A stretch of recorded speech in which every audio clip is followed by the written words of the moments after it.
Welcome. I'm so glad you've arrived. Tonight, as the world around you quiets, you are invited to let your breath deepen and your thoughts slow down, just a little. Set aside the weight of your day, the urgency of time, and slip gently into a different rhythm, one of flickering lanterns and creaking tavern doors, of cold stone hearths and parchment pressed beneath a heavy hand. This is not a lesson, and it is not a battlefield. It is a dream carried by voices of the past, rustling like dry leaves in a New England forest, whispering of ideas that changed the course of history without ever raising their volume. Close your eyes and imagine the night air of the American colonies, thick with wood smoke and something else, a tension, a restlessness, a fragile hope just beginning to wake. Picture a candlelit room in 1765. The glass panes are fogged from the cold, and outside, flakes of snow fall onto the slanted rooftops of Boston. The wooden beams above are dark with soot and time, and the floor creaks gently with every shift of the wind. A young man leans over a rough desk, dipped in shadows and soft firelight, his quill scratching thoughtfully across the surface of thick paper. The scent of ink mingles with the fading smell of cooked meat and coal, and beyond the walls, horses trot slowly down cobblestone streets, their hooves echoing against brick. In this quiet moment, he writes not a declaration, not yet, but a question, a wondering, a thought too bold to say aloud. What if we could be free? Life in the colonies moves slowly. The pace of days is measured by the rising and setting of the sun, by the church bells tolling across village greens, by the rhythm of hands sewing, hammering, baking, mending. Children play near wells, their laughter muted by the chill of winter.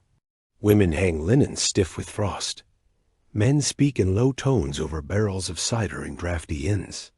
And beneath all these ordinary things, beneath the routines and rituals, a murmur moves like an underground stream. It is the sense that something isn't quite right, that laws passed across an ocean do not fit the lives lived here, that a king who has never seen these forests, these rivers, these mountains, may not understand the people who call them home.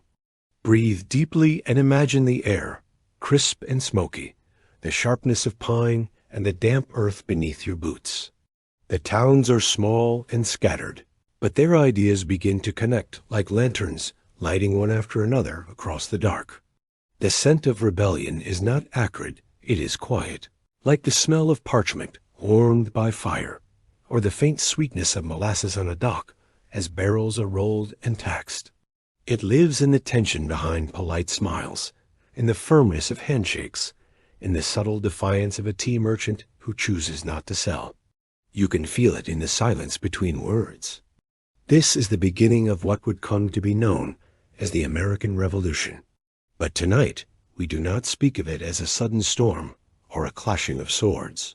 No, tonight, we drift gently through its early winds, soft, persistent, and full of feeling. We do not rush. There is no need. The revolution unfolds slowly, like ink spreading across linen, like the tide swelling against rocky shores. You are not a spectator. You are a traveler of time, moving weightless through moments that once held the entire future in their hands. You may have heard the names before: Washington, Franklin, Adams, but here they are not statues or legends. They are men of flesh and thought, wrapped in wool coats, their brows creased by doubt and cold. Picture Benjamin Franklin riding by lamplight, his spectacles fogging as he rubs his temples and sighs. Imagine John Adams pacing a study lined with books, his hands clasped behind his back, debating himself before daring to debate another. Feel the tension in George Washington's shoulders as he rides through a freezing forest, uncertain of what waits beyond the trees. They are thinkers and dreamers before they are fighters. Let yourself sink deeper. Beneath the story, beneath the facts, is a world of textures. The leather binding of a journal pressed between fingers. The softness of wool stockings layered against the bitter winter. The clink of pewter mugs in a crowded tavern. The sound of boots walking across packed snow.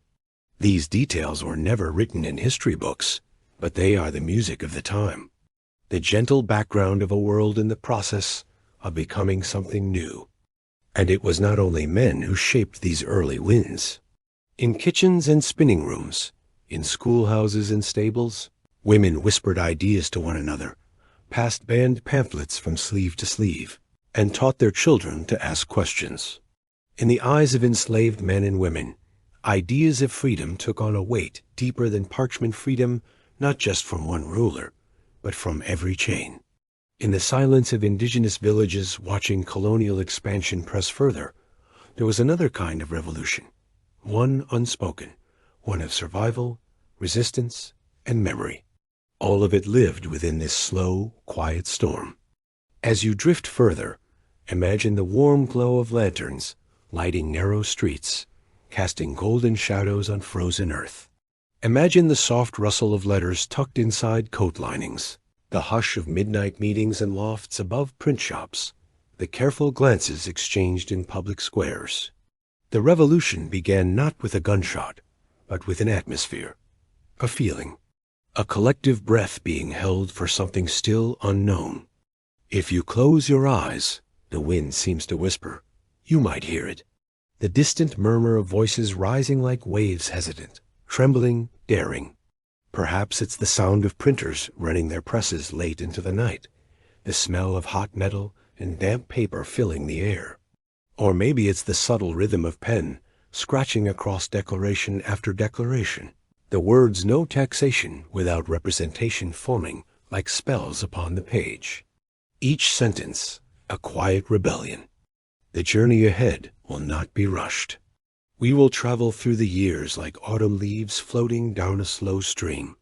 We will pass through Boston's rising tension, the midnight ride of Paul Revere, the icy trials of Valley Forge, the thunderous hope of the Declaration, and the long breath held through years of uncertainty. Each moment will open like a window, allowing you to look inside and feel what they might have felt, not as students of history, but as human beings. Let your body relax further. Let the weight of this moment settle around you like a warm cloak. This is not a story about politics or power. This is a story about longing, about people who lived ordinary lives and yet dared to imagine something extraordinary, about the slow unfolding of courage, the kind that starts in the chest before it ever shows in the hand, about the quiet, persistent belief that the world could be shaped differently, even if it cost everything. And so, we begin not with fanfare, not with cannon fire, but with a whisper that traveled from one soul to another. What if? That question so soft, so dangerous was the spark. It passed from lips to ears, from minds to hearts, from colonies to consciousness. It planted itself in the soil, watered by patience and ink and midnight conversations, until one day it began to grow. Here, in this stillness, that growth begins again not in history books, but in you, in your imagination, in your breath. Let it move through you slowly, calmly, like wind weaving through tall grass. Let your thoughts soften. Let your senses widen. The past is not far. It is waiting, just behind your closed eyes. And if your eyes grow heavy, let them. If sleep finds you, let it take you. You do not need to follow every word. The story will keep going, like a gentle current beneath a boat. You are held here safely, as we journey into the memory of a revolution that changed the world, one whispered idea at a time. Thank you for being here. Let us begin.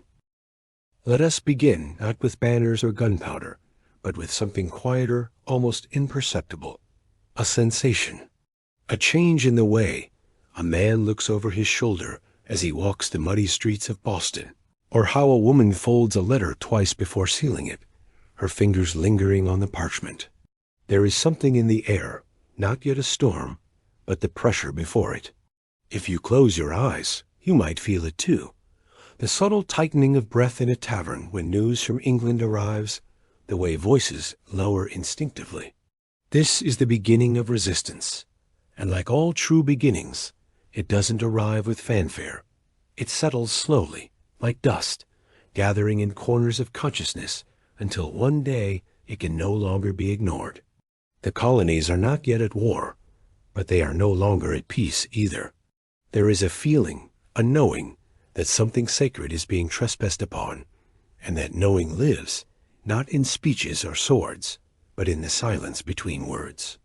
Walk with me through a colonial village in winter. The wooden houses, low and sloped, lean slightly with age and snow. Their chimneys puff smoke that smells of oak and ash and the faint sweetness of baked apples. Inside one of them, a tailor mends a coat by lamplight, his fingers stiff with cold but persistent. His wife reads aloud from a local pamphlet, her voice quiet but firm, as the fire crackles and the floorboards groan. The children listen, not understanding the details, but sensing the tension in the room, the kind that stretches like a string pulled too tight. Outside, the snow muffles sound, but the town is alive with thoughts. Boots tread carefully across icy paths, and candles flicker behind drawn curtains where conversations are taking place, low and urgent. The people are not rebels, not yet, but the air carries the heaviness of minds beginning to change, slowly, deliberately. In the heart of Boston, the marketplace buzzes, not with joy, but with murmurs.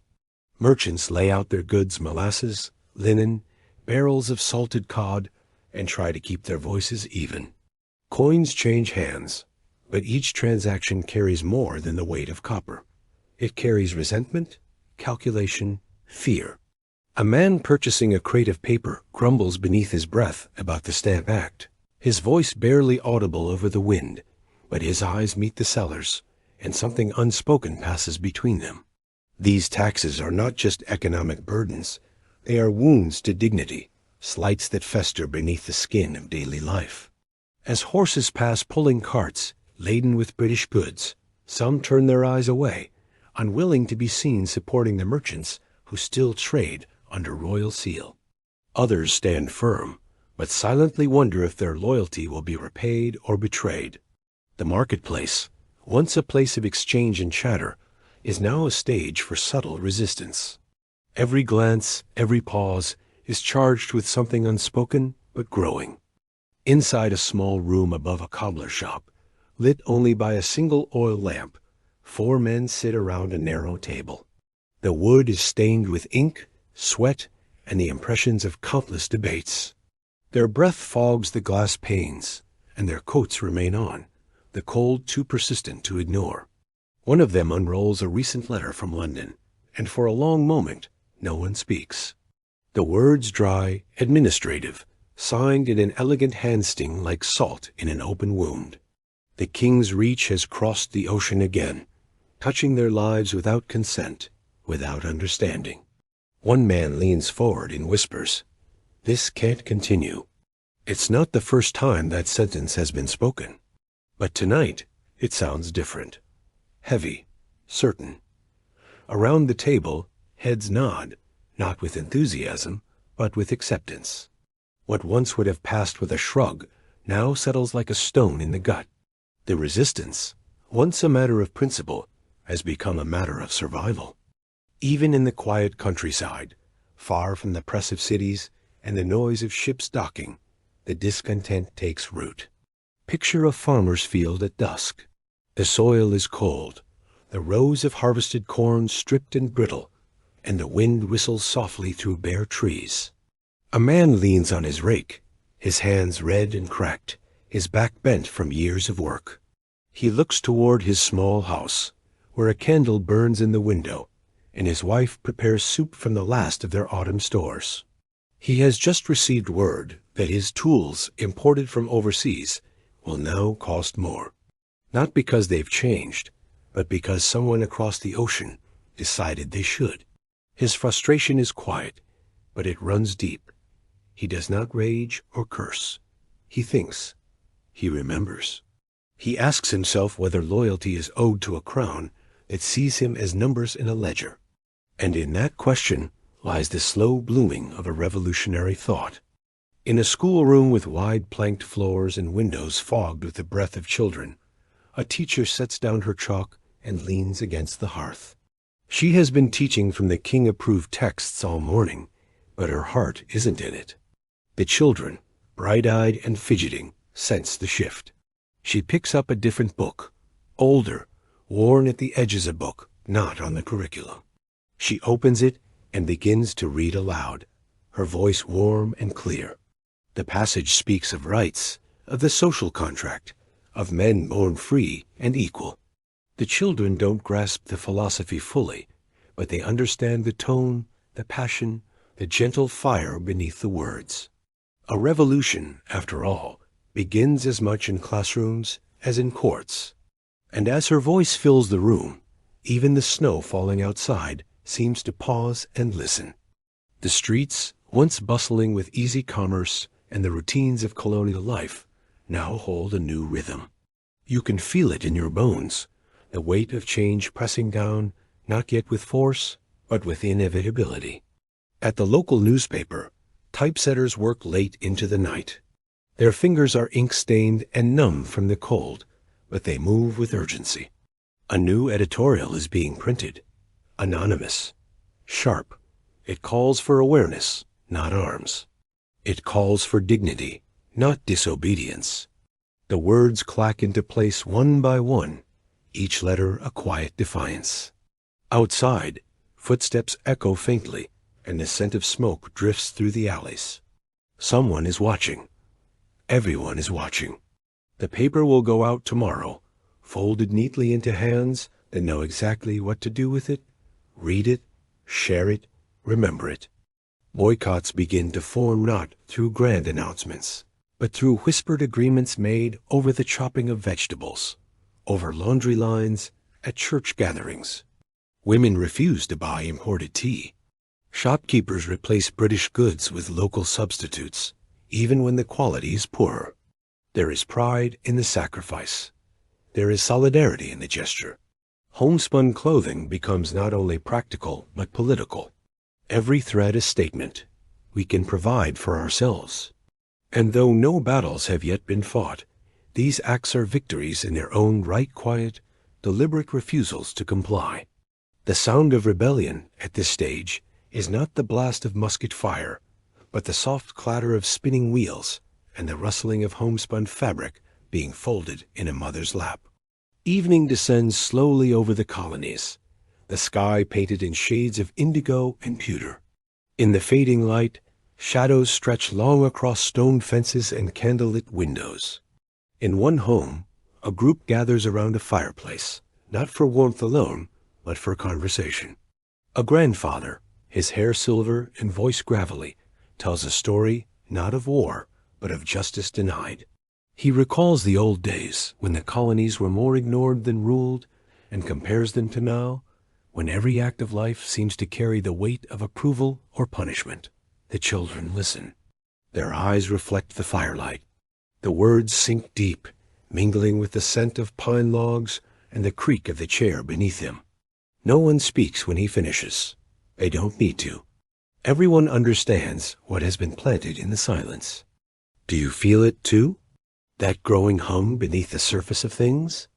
That low, steady sound like bees in a distant field, or the slow tolling of a far-off bell?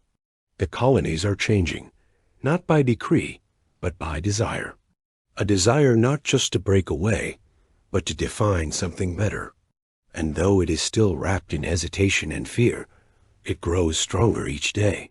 In letters sent across towns, in poems tucked into Bibles, in the tightening grip of a farmer's hand around his plow, there is an energy moving. Soft, slow, and certain. It has no leader, no single source. It spreads like heat through wood. And still, the streets remain quiet. The churches are filled with hymns. The schools carry on. No one wears a uniform. No one carries a flag. But something invisible and undeniable has begun. A movement of minds. A migration of thought. The colonists are no longer merely subjects. They are becoming citizens in spirit. And that, more than anything, is the most radical change of all. It begins with how you see yourself. And now, more and more, they are seeing themselves not as part of an empire, but as something separate, something sovereign, something new. The seed has been planted, not in soil, but in the soul. Not with violence, but with vision. The roots are taking hold beneath the surface of daily life. They twist through books, through prayers, through whispered doubts and quiet affirmations. They are watered by cold winters and unfair taxes, by long sermons and longer silences. And though they have not yet broken the surface, though they have not yet bloomed, they are alive. And in time, they will rise. Take a moment now to breathe it in, the quiet courage, the unseen strength. The resistance lives in you too as you listen. It invites you not to fight, but to imagine. To feel history not as a list of dates, but as a collection of human moments. Of hands reaching, minds opening, hearts daring. You are part of that lineage now, simply by witnessing it. Simply by remembering it softly. And as the night deepens, and the world becomes still once again, you might sense that everything remains balanced on the edge. The revolution has not yet begun, but it waits. It waits in the space between thoughts, in the cold ink of a writer's pen, in the flickering light of a street lamp swaying in the wind. The seeds of resistance have been scattered far and wide, and soon they will bloom with a force that no empire can ignore. But for now, we remain in this stillness, in the breath between what was and what will be. Let the quiet hold you. Let the story settle into your chest. The seeds have been planted, the ground is warming, and history waits. When you're ready, we'll move forward softly, slowly into the next chapter. Breathe in slowly, and allow yourself to feel the pressure rise not abruptly, but like water swelling in a harbor at dusk, quietly engulfing everything beneath it. The colonies are no longer whispering. Their voices, once tentative, begin to strengthen, like wind gathering in the sails of a ship setting out to sea. This is the tide not yet violent, but undeniable. It creeps into streets and sermons, into city halls and kitchens. The hush of early resistance gives way to the murmur of collective motion. You can feel it in your chest, the rhythm of a people beginning to stand. Not in unison, not yet, but with a shared pulse, a mounting certainty that things must change, and that change, once imagined, cannot be unimagined. Picture a town square in the early spring of 1770. The earth is still soft with thaw, and the trees are bare, but trembling with the first hint of bloom. The market is busier than usual, but not for trade alone. There's a tension in the air like static before lightning. A crowd has gathered near the customs house. Redcoats stand at attention, their uniforms stiff, bright, foreign. Their faces are unreadable, but their fingers twitch at their muskets. Across from them, colonists stand shoulder to shoulder. Some shout. Most remain still, their anger too old for chaos. And then a snowball, a stone, a shot. The silence is shattered. Bodies fall. Smoke curls into the dusk. The Boston Massacre, they will call it. But tonight, it is simply a wound torn open in the street, a sign that the tide has turned. The blood will be scrubbed away, but the memory will remain echoing in footsteps, in sermons, in the silence that follows. In the homes nearby, candles flicker long into the night. No one sleeps well. Parents hold their children a little tighter, not from fear, but from the weight of realization that peace is no longer passive. That silence, once safe, now feels like betrayal.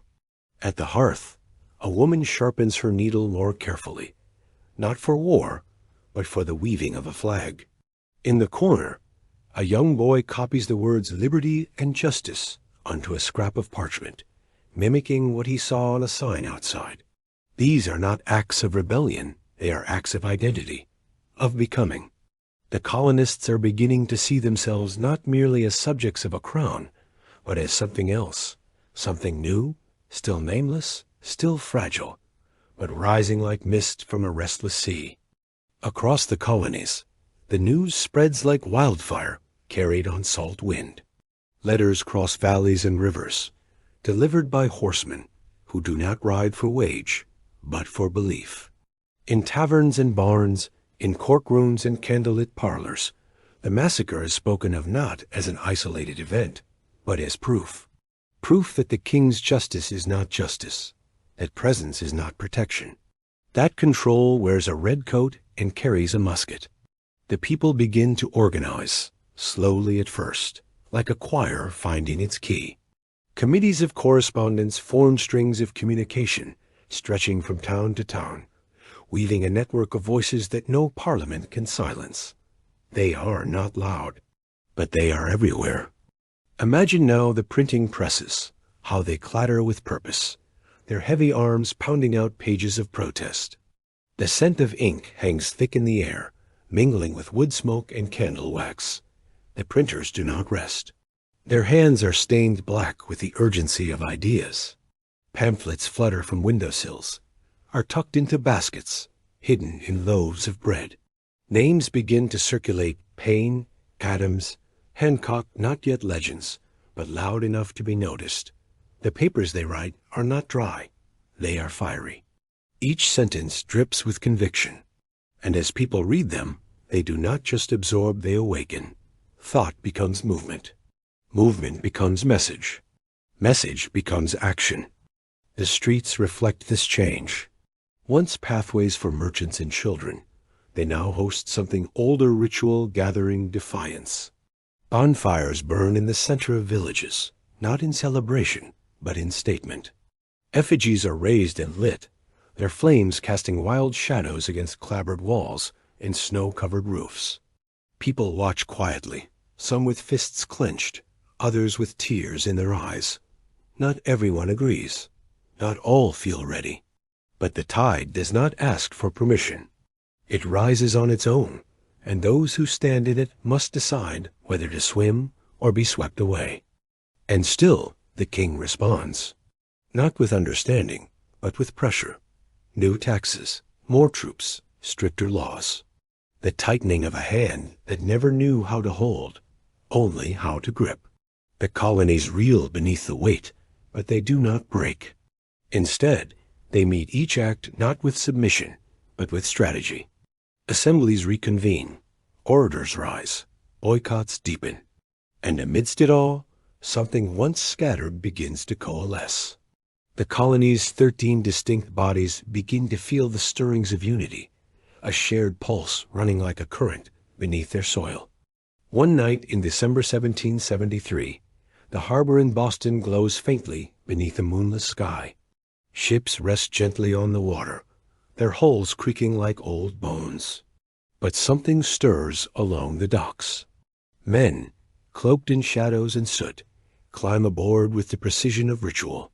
They say little, they carry no weapons, only axes, and with a rhythm almost sacred, they open the crates one by one, spilling tea into the cold black sea. The scent rises bitter, floral, foreign. It floats into the night, an offering to defiance. The Boston Tea Party is not a riot. It is a performance, a message without words, and the ripples it creates will reach the throne. In the aftermath, silence falls heavy. Not relief, not fear, but awe. Awe at the clarity of it, at the line drawn in salt and water. The world has changed again, and this time it will not rewind. The British Parliament responds with punishment, the coercive acts, they call them. The colonists rename them, the intolerable acts. And with each decree, more hearts shift, more neighbors nod. More families teach their children new words: assembly, liberty, independence. The language of loyalty begins to lose its grip, replaced by a grammar of becoming. Now, walk with me into a town hall. The wooden benches are filled with farmers and clerks, blacksmiths and teachers, men and women. The air is warm with breath and hope. A speaker rises, not a trained politician, but a neighbor with steady hands. He speaks not of war, but of future, of the right to govern oneself, of a world built from the ground up, not handed down from thrones. The people listen, not as subjects, but as equals. You can feel the charge in the room, the way their silence holds weight. The tide has reached the foundation of their lives, and now they must build new land. Throughout the countryside, militia begin to form. Not armies, not yet, but gatherings. Groups who meet beneath trees and in barns, who drill not for conquest, but for readiness. Their muskets are old, their boots are worn, their uniforms are mismatched or absent. But they carry something stronger than steel, purpose. They do not train for glory. They train because something precious is forming, and it must be defended. These are not soldiers. They are fathers, sons, brothers, bakers, teachers, sailors, citizens. And in every breath they take, you can feel the seriousness of what is to come. And yet, the daily rhythms persist. Bread is baked. Horses are shoed. Children are rocked to sleep. But within each act, there is a new layer, a sense of participation in something greater. A woman weaves not just for warmth, but for a cause. A man carves a wooden box, not for storage, but for secret letters. These are not grand gestures. They are quiet affirmations of belonging to a moment that exceeds the self. The revolution, still unnamed, is becoming a way of life. The land reflects the shift. Fields once plowed in routine now carry footsteps of men preparing for marshes.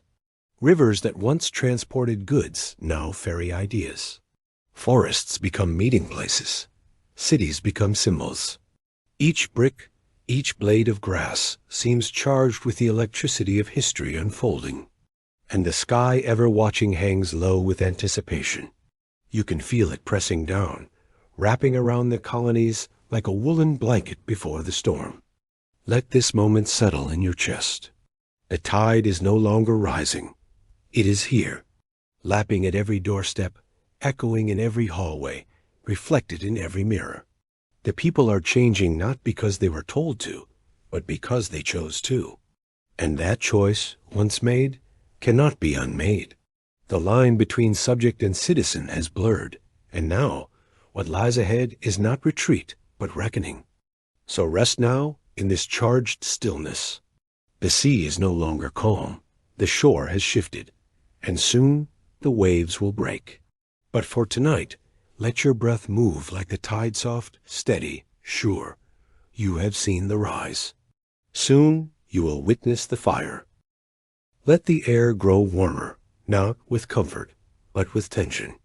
The kind of heat that precedes a storm, when the sky holds its breath and the leaves curl at the edges. The colonies are no longer quiet. The voices have become actions, and the resistance, once a whisper, has ignited. Walk slowly through the early hours of April 19th, 1775. The mist clings to the fields, low and heavy, as if it too fears what's coming. Horses shift nervously. Men clutch their coats tighter, not from cold, but from anticipation. Something has been set in motion, something that cannot be reversed. And though the birds still sing, and the trees still sway, the land knows it has seen fire before, but not like this. In the stillness before dawn, riders gallop down dirt roads, their hooves pounding against the earth like drums of warning. Lanterns flicker in the windows of sleeping houses. Doors creak open. Shadows emerge. These are not soldiers by trade, but men pulled from beds and farms, summoned not by orders, but by belief. The news travels quickly. British troops are marching toward Concord. The redcoats intend to seize weapons. They intend to assert control. But what they will find is not passivity. What they will find is a line drawn, not in ink, but in breath and blood. In Lexington, the morning light is pale, stretched thin over fields still wet with dew. The village green stands empty, quiet as a held breath. And then they arrive. First the locals, the militia, the Minutemen, barely 20 men, dressed in coats that don't match, boots worn from work, not war. They do not speak much. They stand shoulder to shoulder, their eyes fixed ahead, their hands gripping muskets passed down from fathers. Their hearts beat with something deeper than courage, resolve, identity, a knowledge that history has arrived not with ceremony, but with footsteps on soft ground. And then come the British, hundreds of them, their uniforms immaculate, their movements mechanical. They step into the green with the confidence of empire, their bayonets catching the sun like rows of sharpened glass. The two groups face each other silent, still suspended. A breeze stirs the grass. A rooster crows. Somewhere, far off, a dog barks. The officer calls for the colonists to disperse. They hesitate, not from defiance, but from the weight of the moment. No one wants to fire the first shot. No one wants to carry that burden. And yet, it comes. The sound is small, almost fragile. One crack, then two, then many. Smoke balloons across the field like morning fog stained gray. Men fall. Shouts rise. Some run, some return fire. It is not a battle, it is chaos. Short, sharp, confusing. When it ends, the British march on, and 8 colonists lie dead on the grass. The green is stained not just with blood, but with meaning. What was once protest has become war. The fire has begun. The soldiers continue toward Concord, but the land is not quiet behind them. Bells ring from church towers. Horns echo across hills. The alarm spreads like heat on the wind. From barns, from fields, from forges, the colonists rise.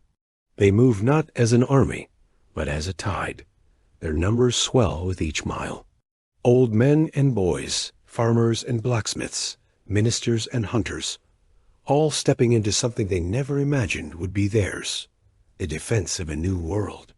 At Concord's North Bridge, the British find something unexpected, not weapons alone, but people armed, organized, resolute. The militia holds the high ground. The British fire. The Americans respond. This time, the lines are clear. The shots are no longer random, they are chosen, purposeful, measured.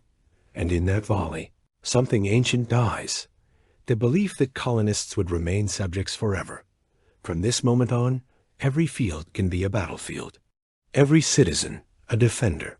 Every road, a question. Who owns this land? And what will they do to keep it? The retreat begins, but it is no longer a simple march. The British columns return along the same roads they came, but now those roads are alive. From trees, from stone walls, from hilltops, colonists fire. Not with fury, but with focus. Ambushes erupt like sparks in dry brush. The British line strains to remain orderly, but their coats are too bright, their drills too slow. The Americans disappear and reappear, ghosts in the smoke, hunters in their own woods. It is the beginning of a new kind of war won, not ruled by rows and drums, but by the earth itself. The sounds echo through the valleys. Gunfire, shouts, the clang of metal on stone. But even louder is the sound beneath it all, the rush of change, the breaking of chains. The land remembers these moments. The rocks absorb them. The air thickens with ash and sweat and certainty. This is not about tax or tea anymore. It is about space, identity, destiny. About standing on a patch of soil and saying, "This is ours," and meaning it. When the sun sets that evening, the fields of Lexington and Concord lie still again. The wounded are carried, the dead are counted, the smoke dissipates. But the silence is not peace. It is aftermath. Every town and village now knows. The war has begun. There is no turning back, no apology strong enough to mend what has broken. What was once debate has become flame, and that flame will burn for years. In the homes of the colonists, the fires are tended carefully, not just for warmth, but for hope. Families gather to hear what happened. Mothers hold their children close, whispering stories of bravery and sorrow. Fathers polish their muskets in quiet, ritualistic silence. Letters are written by candlelight, their ink still shaking from adrenaline. And somewhere, far away, the king reads a report, not yet understanding that his empire is cracked, that the embers now scattered cannot be contained. And in all this, the people change. They walk taller, speak with more weight. They move through their towns not as inhabitants, but as founders. Something in their gait shifts. Something in their gaze solidifies. They are no longer subjects pretending to be free. They are free people refusing to be subjects. The transformation is slow, but irreversible, and it touches everyone. From the blacksmith hammering late into the night, to the seamstress stitching a new flag by instinct alone. Night falls heavy, but not empty. The stars above shine as they always have, but now the people look up differently. They no longer seek permission from heaven. They seek direction, strength, continuity. The ground beneath them is the same soil their ancestors tilled, but it feels changed, claimed. They do not yet know the cost of what they've begun, but they know it must be paid, and that they will be the ones to pay it. Let your breath mirror theirs, deep, slow, deliberate. This is not the roar of history. It is the steady rhythm of footsteps on a dirt road, the soft crackle of musket fire in the woods, the murmur of names whispered across fields where blood has mixed with spring rain. This is the fire in the streets, not just of anger, but of awakening, not just of resistance, but of rebirth. And now, as the embers cool and the sky grows darker still, rest in the knowing, the war has begun. It was not declared in a chamber or signed on parchment. It was born in footsteps, in choices, in breath. The fire has been lit, and it will burn through history, lighting the way, even as it scorches the ground beneath it. Breathe in again, this time deeper. The smoke is not cleared, but something new rises with it: structure, intention, direction. The first battles have been fought, and though the fields still bear their scars, the people do not collapse. Instead, they begin to build. From the ashes of Lexington and Concord, something larger begins to stir, not just resistance, but unity. A sense that this war, sudden and raw, must become more than reaction. It must become creation. Forging a nation in the midst of war is like shaping metal in fire, dangerous, difficult, and transformative. But the colonists, scorched by conflict, begin to see the glint of possibility through the smoke. In Philadelphia, the air hangs thick with decisions. Inside a simple brick building, the Second Continental Congress assembles. The room is hot, crowded, and filled with voices that are both cautious and burning with urgency. Men from distant colonies speak in unfamiliar accents, but their message begins to find a common rhythm.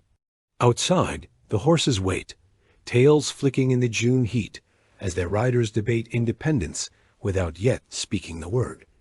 They are not yet a country, not yet an army, but they are something more than individuals, more than colonies. They are becoming a people. One voice rises above the rest, not by volume, but by presence. George Washington, tall, composed, steady as a pillar carved from stone, is named Commander-in-Chief. He accepts without flourish. He wears no crown, offers no promise of victory. He simply bows his head and begins. In that gesture lies the quiet birth of a military force bound not by uniform, but by purpose. Washington does not command by charisma or decree. He leads by gravity, by patience, by the weight of his silence and the certainty in his stride. The men who follow him do so not because he demands it, but because they believe in what he carries, the still-forming soul of a nation. The army that gathers is nothing like the redcoats they face. It is a patchwork of farmers, merchants, fishermen, blacksmiths. Their weapons are mismatched. Their coats fray at the seams. They drill in muddy fields, sleep in barns, eat what they can find. They are hungry, often cold, always tired. And yet, beneath the hardship, they possess something rarer than polish or strategy. They carry conviction. In every cracked boot and shaking hand, there is the echo of a sentence they haven't yet written. We hold these truths to be self-evident. They don't speak it aloud. They live it. In the mud, in the wind, in the waiting. Their training begins not in grand halls, but in silence, sweat, and repetition. Under the summer sun and winter frost, they learn how to march, how to fire, how to stand when fear begs them to run. Washington watches without praise or complaint. He understands that they are not just learning war, they are learning identity. Every order he gives is a brushstroke on a canvas larger than himself. He is not painting victory. He is painting unity. Meanwhile, in the hearts of the colonies, the idea of nationhood begins to bloom, not with celebration, but with labor. Blacksmiths melt down church bells to make bullets. Women gather to sew uniforms, their hands pricked with the cost of war. Children carry messages on foot, navigating woods and rivers to deliver news too dangerous for paper. Every action is a thread in the fabric of a country not yet born, but already bleeding. This is what forging a nation in war looks like. Not declarations, but choices. Daily, difficult, deliberate. In New England, militias gather in courtyards with torches and rifles, practicing formations on ground their ancestors once tilled. In the South, plantations that once whispered in deference now ring with the clang of rebellion. In the frontier lands, where silence was once survival, the people speak boldly. Each region, different in language and rhythm, begins to sync with the others. They don't yet agree on everything: religion, economy, governance, but they agree on this. They will not be ruled without consent. That single idea, more than muskets or men, becomes their shield. Across the sea, the British grow impatient. Their commanders, trained in the rules of empire, fail to understand the terrain of rebellion. Their soldiers, weighed down by discipline and distance, begin to falter in morale. They expect submission. They find resistance. They expect battles in open fields. They find shadows, forests, rivers that turn loyalist maps into riddles. The Americans do not fight like an army. They fight like a memory refusing to be erased. And the land helps them, shelters them, hides them, nourishes them. The geography becomes an ally. The rivers speak their language. The trees bend with them. And yet, not all is victory. Defeats come often. At Bunker Hill, the colonists fight with grit, but fall back. At Quebec, they falter in snow and miscalculation. Supplies run low. Illness spreads. Hope thins. There are days when the dream feels too heavy to carry, but still they march. Not because they are blind to the odds, but because they cannot imagine going back. Every setback teaches them something deeper about sacrifice, about resolve, about the difference between rebellion and revolution. In the quiet of a winter night, you can hear the war breathing. In the creak of a frozen tree limb.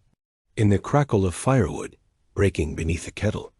Soldiers huddle together, wrapped in blankets sewn from old flags and faded coats.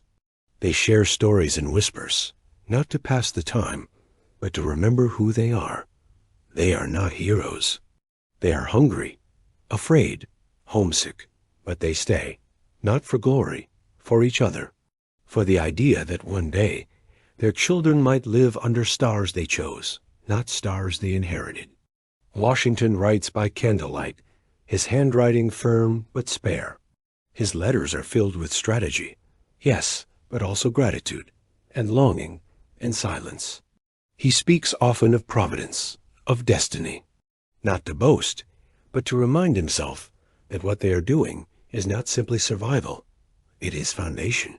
His words, when they come, are measured, not fire, but stone, laid brick by brick until something permanent rises. Back in Philadelphia, the Congress debates through sweat and ink and doubt. They argue, falter, compromise. But even in their disagreements, they do something remarkable. They remain. No one flees, no one surrenders. The idea of union, fragile and new, is tested daily and survives. And slowly, between letters and speeches, between sighs and scrawled signatures, a nation begins to take shape, not in borders, but in belief.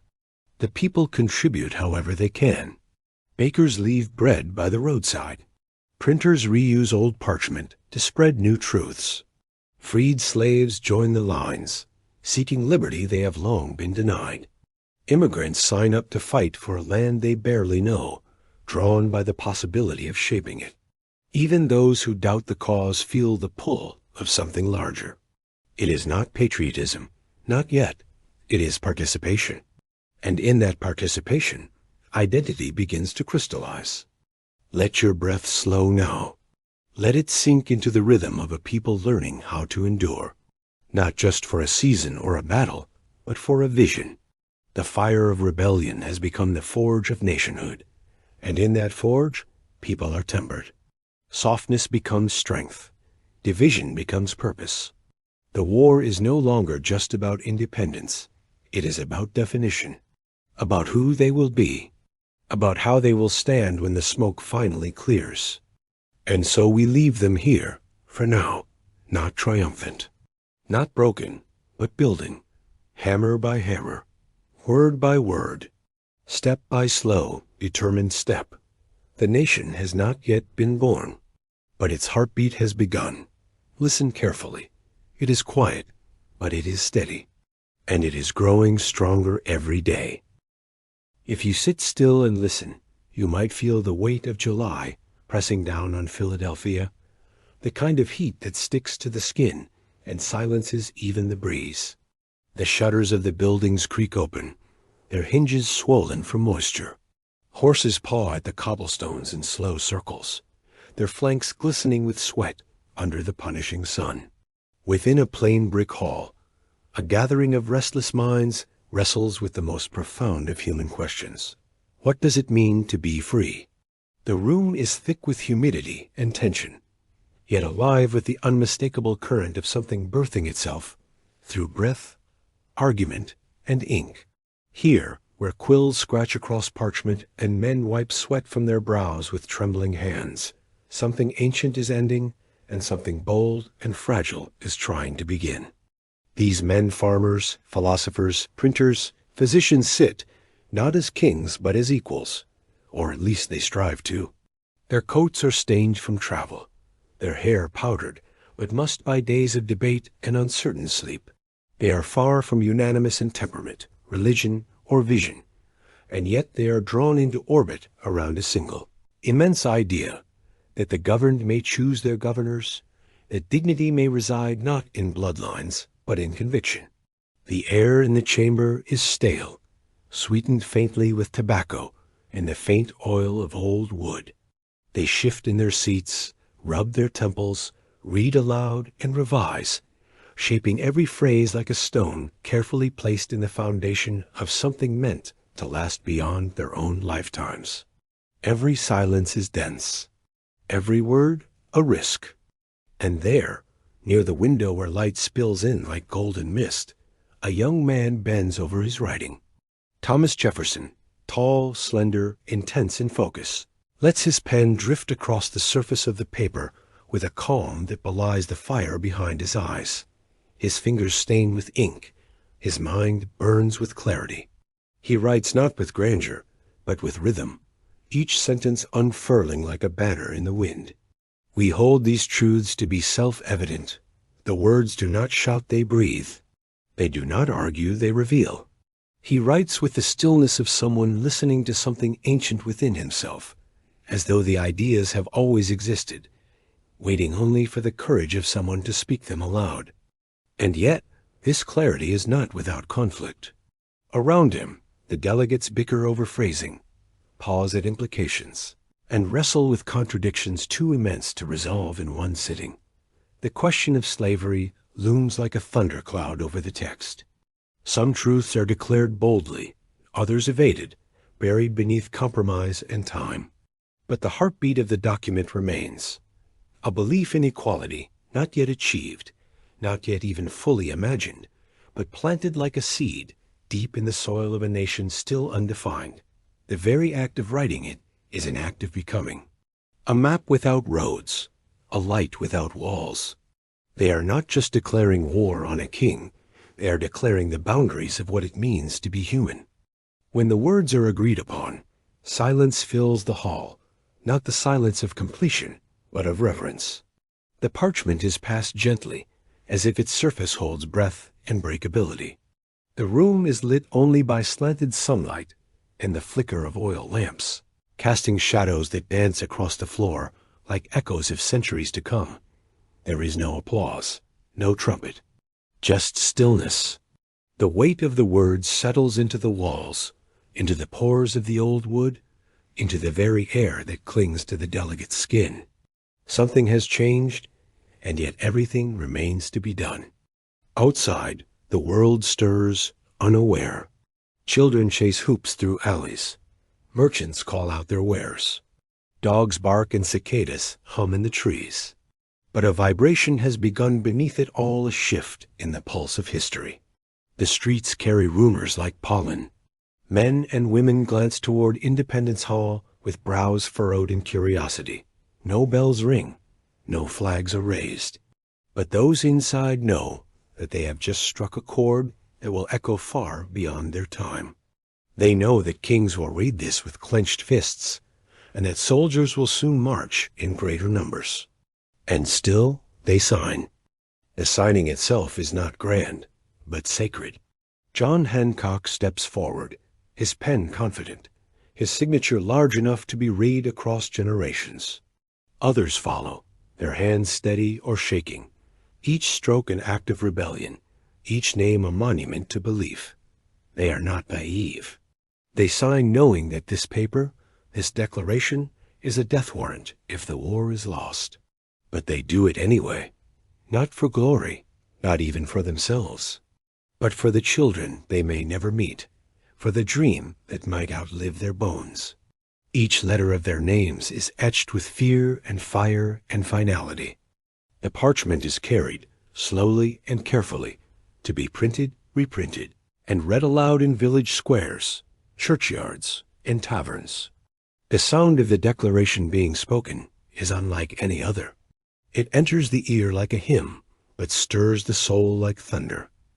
All men are created equal. Governments derive their powers from the consent of the governed. The words ring from wooden steps into open air, and the people farmers with dirt under their nails, seamstresses with thread still dangling from their cuffs, sailors and orphans, freedmen, and the enslaved listen with hearts stretched open. They don't all understand it, but they feel it. The first crack of dawn on the long night of tyranny. And across the ocean, the message arrives like a blade drawn in daylight. In London, the king reads the words through narrowed eyes. His ministers rage, his court recoils. What they see is not liberty. They see insubordination, treason, madness, and so they respond with force, with fleets and generals, with gold and gallows. But something has changed irrevocably in the minds of the colonists. They no longer imagine return. Their path now curves only forward into unknown forests of fate. They will not beg. They will not kneel. They have named themselves, and in that naming become real. The war intensifies, but now it has a heart, a spine, a soul. The declaration does not shield them from bullets, but it gives their suffering shape.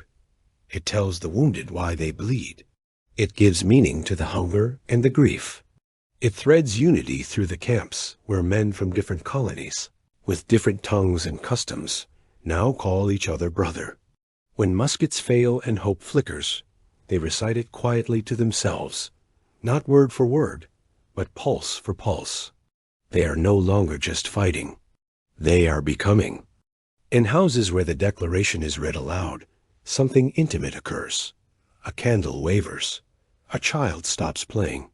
A woman looks at her husband with a fierceness new to her gaze. A father touches the curls of his sleeping son and wonders whether he will live to see the world they now dare to imagine. A paper is soft the ink still damp. But the words strike like lightning, sudden, electric, unforgettable. They light up everything they touch. Among the enslaved, the words are both hope and contradiction. All men are created equal, a promise, whispered through chains, carried like coals in the mouth. They know these truths are not yet for them, and yet they memorize them. They repeat them in the stillness of night, letting them become a vision inside the suffering. A declaration does not free them, but it plants the seed that will one day crack stone. In the forests, where scouts and militia hide between branches and breath, the declaration is folded into coat pockets, its edges worn by sweat and rain. It is no talisman. It offers no magic. But it reminds them that their hunger is not meaningless, that their fear is not in vain, that they are part of something larger than revenge, larger even than freedom. They are part of an awakening. Let yourself drift now, slowly, as the ink dries. Let the words echo not in your ears, but in your chest. This document is not just history. It is living breath. It speaks even now, in rooms without windows, on lips without voices. It travels through generations, like a song written in the marrow of the brave. And even when its promises falter or fail, it remains as direction, as defiance, as dream. And now, as the shadows of that July day stretch longer, in the streets quiet beneath the weight of what has been spoken, feel the hush of reverence settle upon the land. The war rages on, the world remains uncertain, but a truth has been declared, not yet fulfilled, not yet complete, but irreversibly born. Let your breath match the cadence of its final line. Let your heart rest in the rhythm of a people who dared to say, "We are here. We are free, and we will never be silenced again." Close your eyes and allow the landscape to settle around you, not one of battle, but of breath held beneath snow. It is December of 1777, and the hills of Pennsylvania have grown silent under a heavy, unmoving sky. The wind moves low, barely stirring the naked branches of the trees, as if even nature has paused to watch. A blanket of white stretches across the earth, covering stumps, fallen twigs, and the footprints of men who no longer march but limp, their legs wrapped in torn cloth, their boots long since disintegrated.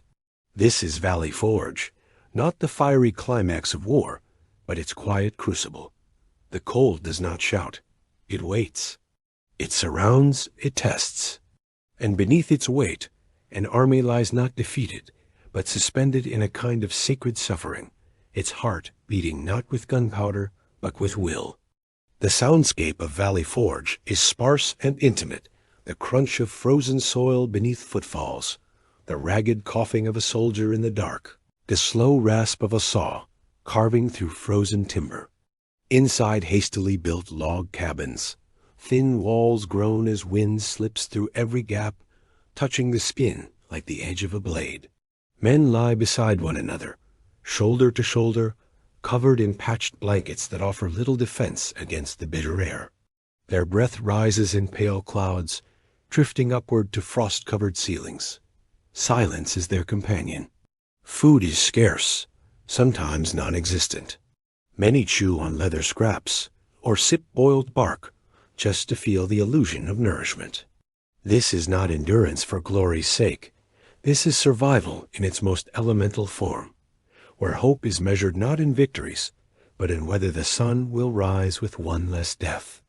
Each man carries his suffering differently. Some hum quietly in the dark to keep madness at bay.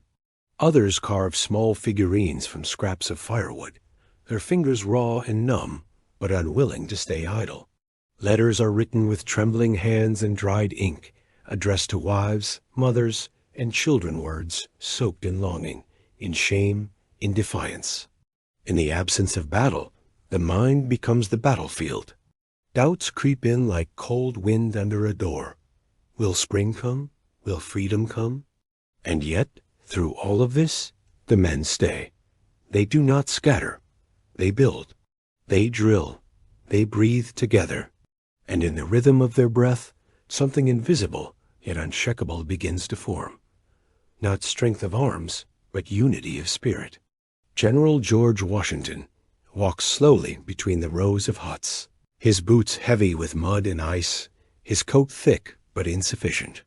His face bears the same weight as the men's worry, hunger, and the quiet ache of sleepless nights. He does not speak in grand speeches. He nods. He watches.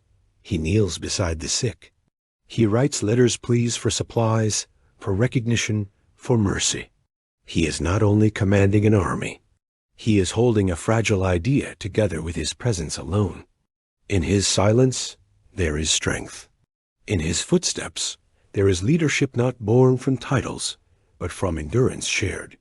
The men do not idolize him. They walk beside him. And that proximity, in a time of such distance from comfort and meaning, becomes a kind of salvation. The land itself becomes part of the army's story. Trees stripped of bark provide not only warmth, but walls, shelter, and symbols of persistence. Streams frozen at the edges reflect faces grown gaunt and eyes shadowed by exhaustion. Animals are scarce. The earth sleeps. And yet, amid this slumbering world, the army awakens, not in triumph, but in transformation. They come to know one another not through orders or rank, but through shared suffering. They listen to each other breathe at night. They pass one another scraps of food without speaking. They stand beside one another as sentinels against the cold. Brotherhood is not declared, it is forged in the frost, in the hunger, in the silence between cries. And then, into this quiet desperation arrives structure, not through miracle, but through method. Baron von Steuben, a stranger with strange words and precise movements, brings order. His commands are unfamiliar at first, marked in thickly accented English, accompanied by gestures both stern and deliberate. He does not coddle. He corrects. He demonstrates. And the men, first resistant, then amused, slowly begin to listen. They gather in the snow, lined in ragged rows, and repeat the drills he shows them. Their muskets lift in unison. Their steps begin to find a rhythm. Their bodies remember what pride feels like, not arrogance, but dignity in knowing that they move as one. Amid sickness and starvation, the drills become ritual, a prayer made with motion. The days are long and indistinguishable, marked only by shifts in light and the moaning of winds that never stop. Time becomes a fluid thing, stretched thin across the snow-covered landscape. And yet, something subtle builds beneath the surface momentum. It does not announce itself, but settles like muscle memory. The men begin to stand taller. Orders are carried out without complaint. Fires are built faster. Food, though scarce, is rationed more wisely. And within each soldier, an understanding takes root, that the fight ahead will not be won solely with weapons, but with what was shaped here, in this stillness, in this suffering, in this silent, sacred winter. Evenings in Valley Forge arrive early, folding into the horizon like a thick velvet curtain. The last light of day touches the tops of trees, illuminating their frost-covered limbs in hues of gold and pale violet. Inside the cabins, the flicker of firelight dances across wooden walls and hollow cheeks. Men speak softly, if at all. Some hum old songs under their breath, lullabies from forgotten childhoods or hymns sung in kitchens long gone. Others simply sit, staring at the flames, letting them draw shapes in their minds. Dreams come slowly here, when they come at all. Most close their eyes not to sleep, but to momentarily forget where they are. Women in the camp, nurses, cooks, companions move through this world of frost with quiet strength.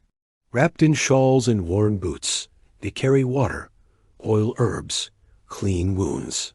Their hands bring warmth, not just in temperature, but in memory of home, of mothers, of tenderness. Some have lost husbands to the cold, and yet they stay, washing linens in frozen streams, singing softly as they move between cabins. They do not ask for thanks. They do not seek recognition. They offer what they can, when they can, and in their presence, Something deeply human is preserved, the reminder that compassion does not freeze. At night, Washington writes by candlelight, his hand steady despite the numbness creeping into his fingers. His quill scratches across paper, urging Congress to send more supplies, more money, more food. The ink freezes in the bottle between sentences. He writes anyway. His thoughts are heavy, full of uncertainty, but beneath them lies faith, not blind, but built from watching his men endure the unendurable. In every word, he carries their stories, not the victories, not the battles, but the moments of quiet courage. A soldier lifting another from the snow, a group sharing their last biscuit, a song hummed into the dark. The forest around the camp bears witness to all. It does not interfere. It does not judge. Pines sway slowly, whispering to one another through brittle needles. Deer creep through shadows, pausing at the edge of firelight. Snow drifts down endlessly, each flake unique and silent, settling on rooftops, on shoulders, on the caps of fallen centuries. The forest sees the firelight and the frostbite. It sees the pain, but also the persistence. And in its ancient stillness, it holds the promise that nothing endures forever, not even winter. Then, one morning, something changes. The snow does not fall. A bird calls out from a high branch. The sun, though still pale and distant, holds a different warmth. Ice on the eaves begins to melt, dripping in slow, steady rhythm onto the earth. The men rise, and for the first time in months, they see not just another day to survive, but the beginning of change. Cabins are opened, woodpiles are restocked, and the army stirs not in despair, but in preparation. They are not the same men who arrived at Valley Forge. Their faces are leaner, their eyes deeper. Their hands are marked with scars, their souls etched with something sacred. They have not defeated the British. They have not yet won. But they have conquered something far more personal, the urge to give in. In the darkest nights, when even fire gave no warmth, they stayed. And now they stand not because they must, but because they can. Because they are no longer bound by fear or cold or doubt. They have become the revolution. As the last snows retreat into memory, and the trails open once again toward battlefields not yet claimed, the army gathers. Flags rise, not high, but steady. Muskets are shouldered. Steps fall in unison. There is no cheering, no speeches, only motion, only silence. But within that silence, the thunder of what they have become roars. Every footfall is a vow. Every glance between them carries the weight of what they have shared. They are ready not just to fight, but to endure, to build, to declare once again, through every act, that they will not be broken. And now, as the last frost melts into the ground and the wind carries the scent of thawing earth, let yourself breathe with them. Let your chest rise with the quiet resolve that was born in snow and silence. Valley Forge is not remembered for victory. It is remembered for transformation. Here, amid the hunger, the cold, the despair, a people became something more than rebels.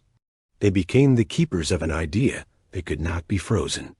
And in the long, slow exhale of winter's end, the seeds of that idea began to bloom. Imagine the world just before dawn, when the sky still wears the velvet cloak of night, but begins to hint at the approaching light. The forest at Saratoga lies wrapped in a thick silvery mist, like a dream caught between sleep and waking. If you close your eyes, you might hear the soft, almost inaudible sigh of wind weaving through the branches, the delicate rustle of leaves brushed by a gentle breath, or the distant call of an owl retreating from the coming day. The air is damp and heavy, carrying the scent of moist earth and pine resin, mingled with the faint, lingering trace of last night's rain. This is a moment suspended in time, a fragile pause where hope trembles, and the pulse of what is to come beats quietly beneath the stillness. Here, thousands of souls prepare for a day that will echo far beyond these woods, where the quiet tension in the air feels like the very heartbeat of a nation awakening. Step softly through this forest with the soldiers, whose footsteps press gently on the thick carpet of fallen leaves, softened by the night's moisture.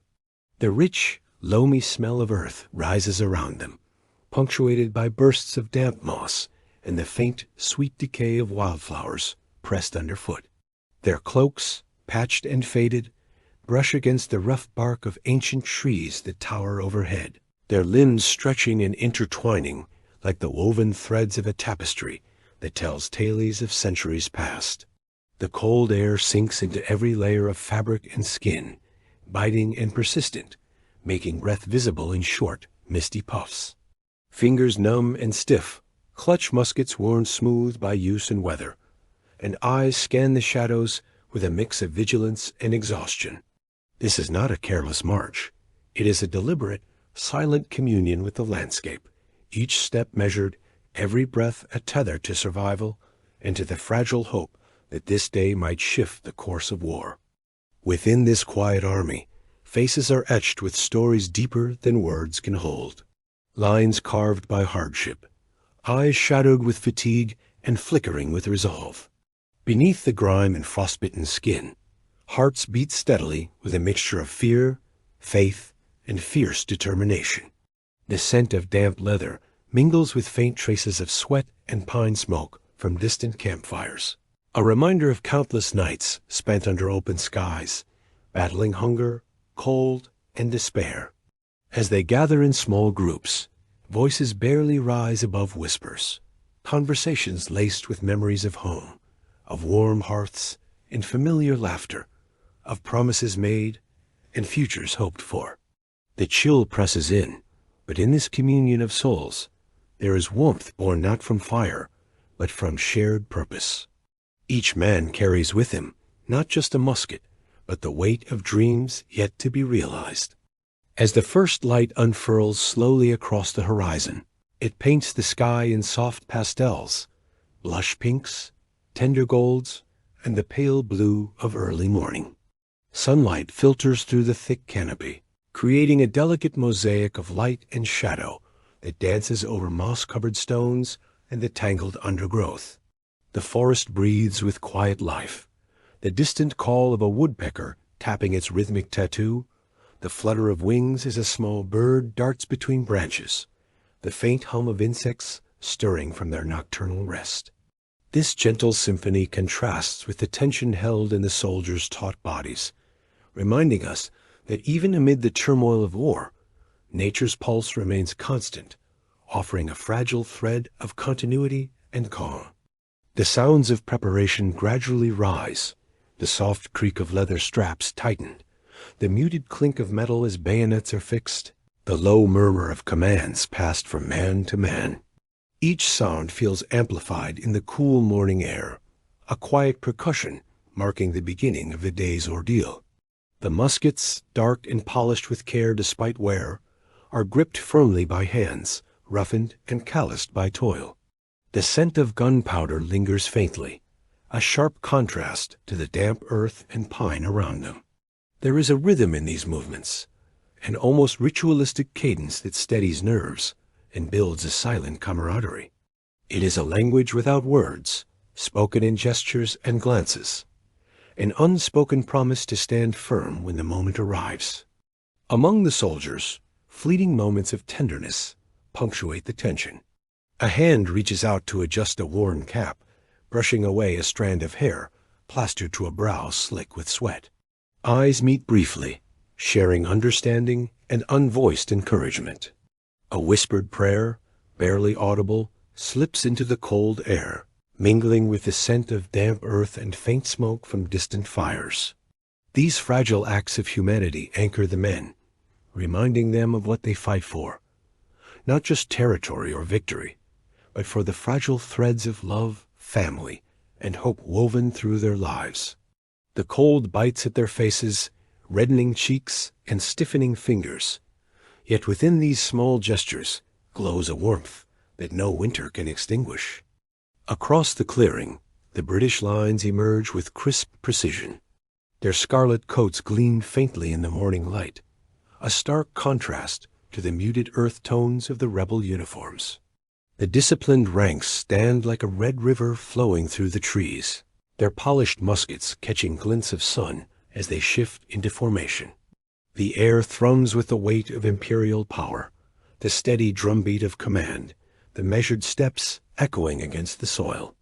Yet beneath the surface, uncertainty flickers like a shadow, a recognition that these opponents are no mere militia, but men shaped by hardship, united by an unyielding belief in a cause. The tension between order and desperation charges the space between the armies, making the forest itself seem to lean in, awaiting the storm. Suddenly, the silence shatters. The sharp crack of musket fire slices through the stillness like lightning. The air fills with the acrid smell of gunpowder, bitter and biting, stinging noses and eyes. Shouts rise, blending with the thunder of footsteps pounding into battle, the clatter of weapons, the clash of steel on steel. The ground trembles beneath the chaos as bodies surge forward and retreat in a deadly dance. The cold sweat mingles with dirt and blood, soaking through clothes and skin. Time fractures, stretching moments into eternity, compressing the clash of wills into a singular, relentless storm. Within the swirling smoke and noise, the human details stand out, the grim determination etched in furrowed brows, the quickened breath visible in clouds of mist, the sharp cry of pain muffled by the roar of battle. Medics move carefully among the fallen, their hands steady despite trembling hearts. The taste of iron fills the mouth, mingling with dust and ash. The scent of burnt wood drifts from nearby fires set in the chaos, blending with the earthy smell of disturbed soil. Every sense is heightened, every nerve alert to the fragile thread between life and death. As the day wears on, the tide slowly shifts. The ragged lines of the rebel forces begin to solidify, their movements more coordinated, their attacks more precise. The drills taught at Valley Forge echo in their disciplined steps, their tightened grips on weapons, their shared glances filled with renewed confidence. The forest, once a place of uncertainty and shadow, now becomes a stage for resilience and transformation. The crunch of boots on twigs, the measured chants of officers, and the steady beat of hearts meld into a rhythm of defiance that resounds beneath the canopy. Evening descends like a soft curtain, casting long shadows that stretch and merge across the scarred earth. The sun bleeds its last warm hues into the sky, painting clouds with deep oranges and purples that fade slowly into twilight blues. The air cools rapidly, carrying with it the mixed scents of smoke, sweat, and the pungent tang of spilt blood. Survivors gather quietly, tending to wounds with hands rough but gentle, voices low with fatigue and relief. The battle's fury gives way to a solemn, shared understanding. The dawn has brought change, fragile and profound. News of the victory flows outward, carried on whispers, letters, and hurried messengers. Towns and cities far from the battlefield catch the murmur of hope, stirring conversations in warm parlors and crowded taverns. The weight of empire begins to shift, the French court watching intently as the rebel cause gains newfound legitimacy. Saratoga is no longer merely a battle. It is a beacon, a sign that the tides of war are changing, and that a new chapter in world history is being written amidst these dense woods. In the quiet aftermath, soldiers find moments for reflection. The memories of loss and hardship linger like shadows at the edges of their thoughts, but so too has the spark of hope, a fragile ember glowing softly in the chill. They carry within them the knowledge that this victory is a step toward something greater than themselves, a chance to breathe life into the dream of freedom. It is a heavy burden, yet one they bear with quiet pride, folded carefully into the fabric of their being. Night deepens fully, and the sky above is a tapestry of stars, glittering cold and distant. The world seems vast and silent, yet beneath that stillness pulses the restless energy of change. Dreams mingle with memories, weaving fragile threads between the past and the future. The forest sleeps, but the earth holds the echoes of today's battle, carrying the promise of dawn and the unfolding story yet to come. Now, as you breathe in this moment, feel the weight and the lightness intertwined, the turning tide, the awakening of a cause, the silent strength of those who dared to hope. Let your breath slow and deepen, carrying with it the quiet courage of countless souls who stood firm in the face of uncertainty. Their story flows through time, touching you gently, inviting you to carry it forward. A river of resilience moving steadily toward a horizon still shimmering with possibility. Imagine the slow crawl of twilight settling over the fields surrounding Yorktown. The sky wears a gradient of bruised purples and soft grays, as if the day exhales its final breath before surrendering to the night. The scent of damp grass and salt from the nearby Chesapeake Bay blends with the faint smoke rising from distant campfires. If you close your eyes, you might catch the soft murmur of whispered plans, the rustle of soldiers shifting in their blankets, the distant call of a night bird tracing lonely arcs across the darkening sky. This moment holds the weight of inevitability and hope, a quiet prelude to the final act of a long, grueling struggle. The earth beneath is still warm from the day's heat, yet the approaching night carries a cooling chill that seeps slowly through woolen cloaks and leather boots. Soldiers lie sprawled across the uneven ground, faces smeared with dirt and sweat, eyes heavy but alert. Around them, the camp is a patchwork of flickering lanterns and whispering fires, shadows moving with a life of their own. The air hums with the tension of waiting, a tension so thick it seems almost tangible, pressing lightly against the skin like a heavy, invisible veil. The scent of cooked food mingles faintly with the sharper odors of gunpowder residue and damp earth. Amid the flickering firelight, faces emerge, some young and unscarred, others marked by months of hardship, their eyes telling silent stories of loss and endurance. Conversations are hushed, words chosen carefully, laden with both fear and fierce resolve. In the quiet moments between, the distant pounding of cannon fire echoes, a steady reminder of the siege tightening its grip.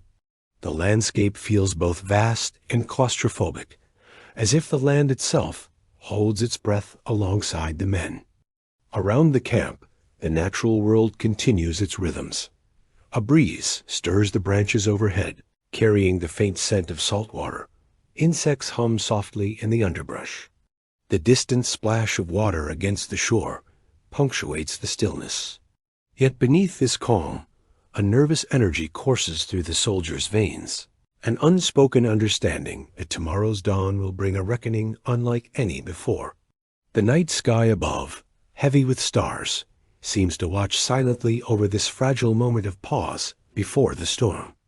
In the trenches, the earth is scarred and torn, trenches crisscrossing like veins through the fields. The soldiers move with a careful urgency, some digging, others carrying supplies, their breaths visible in the cold night air. The scrape of shovels against soil and the clink of tools mingle with soft murmurs of encouragement. Each handful of dirt moved is a silent act of defiance, a stake planted firmly in the soil of their cause. The scent of freshly turned earth rises, sharp and raw, mingling with the ever-present smell of gunpowder and sweat. Amid the work, camaraderie offers fragile relief. A brief smile exchanged, a whispered joke, a hand resting briefly on a shoulder. These small moments cut through the tension, reminding the men of their shared humanity and purpose. The cold bites into exposed skin, reddening cheeks and stiffening fingers, but the fire in their eyes burns brighter still. They are bound together not just by orders, but by the fierce bond forged in hardship and hope. As dawn approaches, a dense fog begins to creep over the fields, blurring shapes and softening sounds. The world seems suspended in a silvery haze, every detail muted and softened. The scent of dampness grows stronger, mixing with the faint metallic tang of anticipation. Soldiers ready their muskets, checking bayonets, and exchange final words, some prayers, some promises. others simple wishes for survival. The air hums with a quiet intensity, as if nature itself waits with bated breath for what is to come. When the sun finally rises, it cuts through the fog with pale golden rays, illuminating the battlefield in a soft, almost sacred light. The earth glistens with dew, the grass sparkling like scattered gems. The sounds of preparation swell, the rhythmic beating of drums, the murmur of commands, the steady march of boots upon the softened ground. Each movement is deliberate, each breath measured. The soldiers stand as one, a living mosaic of hope and resilience, their shadows stretching long and steady in the early light. The battle unfolds with a fierce grace, the clash of steel and roar of muskets punctuating the air.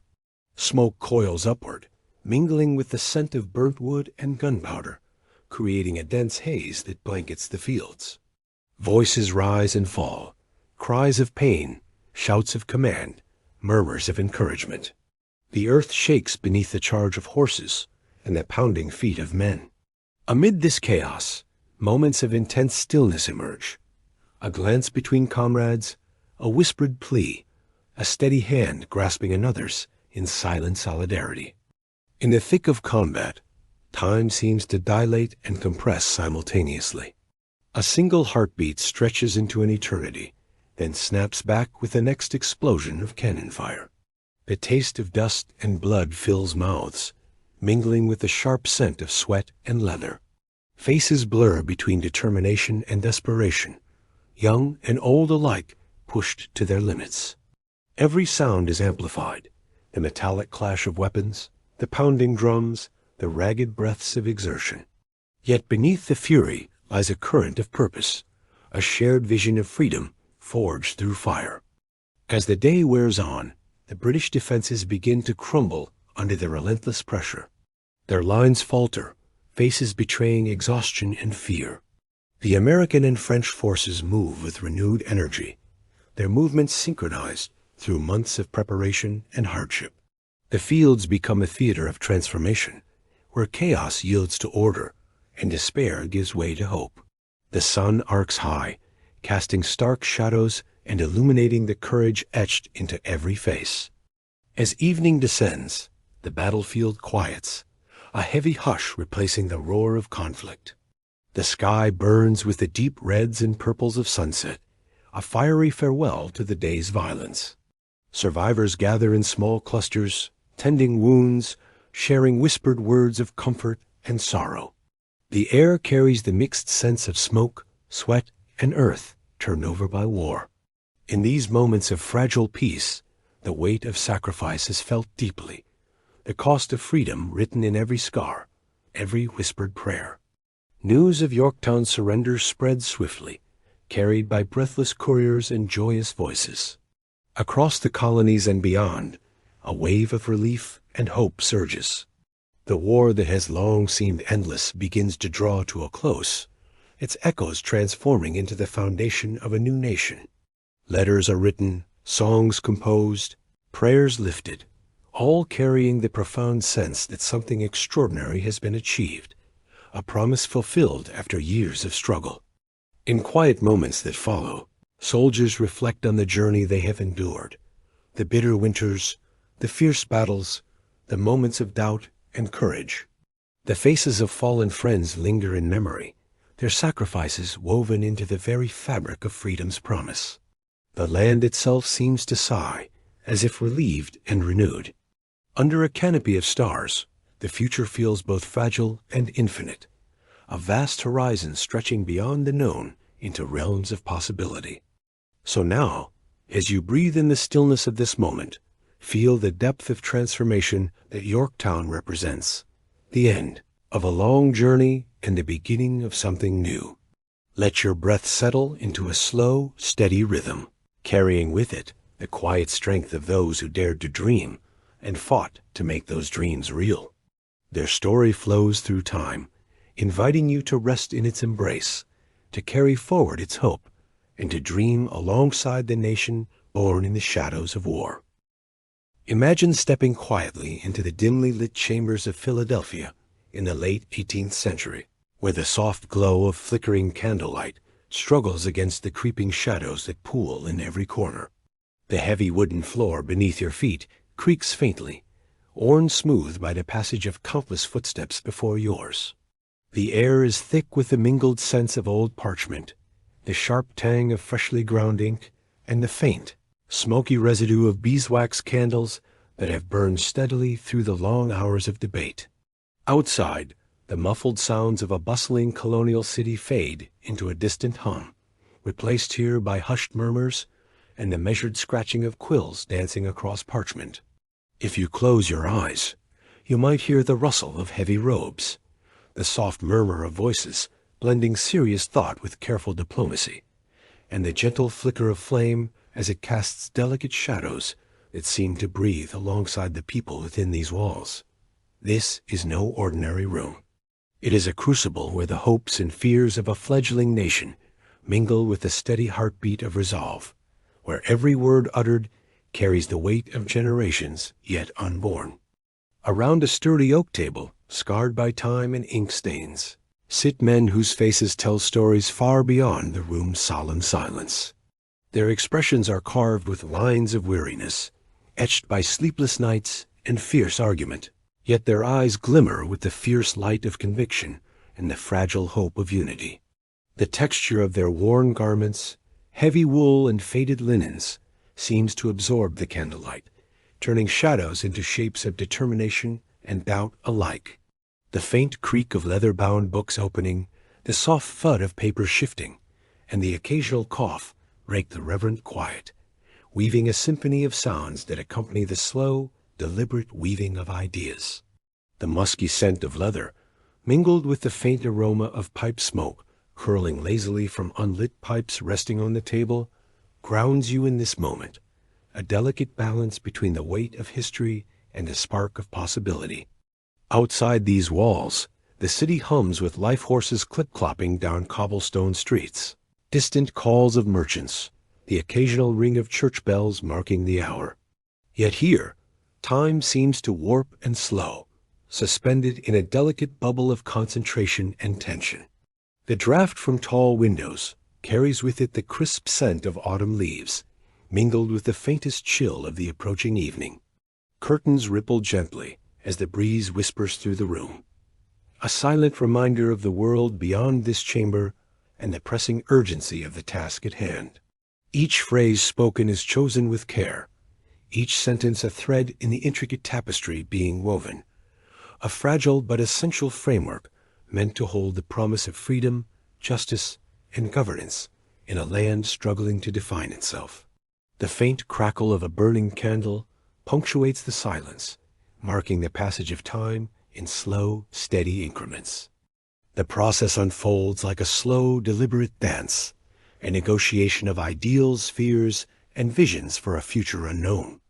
Voices rise and fall in measured cadences, sometimes sharp, sometimes gentle, but always underscored by a profound respect for the gravity of what is being shaped. The texture of the room feels charged, almost electric, as if the very walls absorb and reflect the intensity of thought and emotion. Eyes lock across the table. Some hands tremble ever so slightly as they clutch quills, while others rest firmly, knuckles white, on heavy documents. The scent of ink drying on parchment mingles with the distant aroma of burning wood from hearths beyond, grounding the abstract weight of laws and principles in the tangible reality of human presence. The air seems to thicken with possibility, with tension balanced on the knife edge between discord and unity. The room smells faintly of pipe tobacco earthy, slightly sweet, an ever-present an aroma that clings to clothes and lingers in the breath of those present. Ideas swirl in the air, dense and tactile, as men pause to reflect, their minds drifting momentarily between the scars of colonial hardship and the fragile hopes of a republic yet to be born. Fingers trace the edges of papers, feeling the rough grain of handmade parchment beneath calloused skin, while the faint scratch of quills punctuates the silence with bursts of progress.